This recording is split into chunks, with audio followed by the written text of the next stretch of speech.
সংগ্রামী শ্রমিক ভাইয়েরা, আসসালামু আলাইকুম।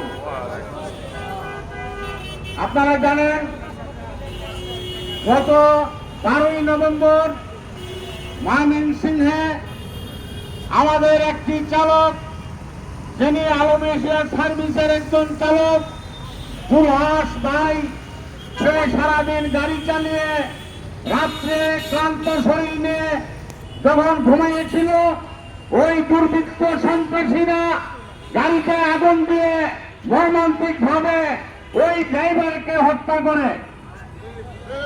আমরা আমাদের সভাপতি বীর মুক্তিযোদ্ধা আলহাজ সাইদুর রহমান হিরু সাহেব এই ঘটনা শোনার পর তিনি বলেছেন যে তোমরা প্রতিবাদ মিছিল করো, যতক্ষণ পর্যন্ত তার সুষ্ঠু বিচার না হবে ততক্ষণ পর্যন্ত মহাখালী বাস টার্মিনালে অর্থাৎ ঢাকা জেলা বাস মেলার সড়ক পরিবহন শ্রমিক ইউনিয়নের শ্রমিক এবং মালিক সমিতির নেতৃবৃন্দ সহ সকলে প্রতিবাদ এবং এই প্রতিবাদ সহ এবং সুষ্ঠু বিচারের দাবিতে তোমরা সবসময় মিছিল এবং আন্দোলন করতে থাকবা।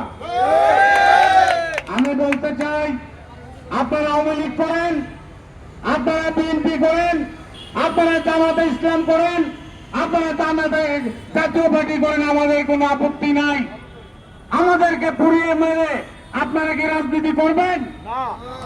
আপনারা এই কৃষ্টি কালচার বাদ দেন। বাংলাদেশ থেকে যদি আপনারা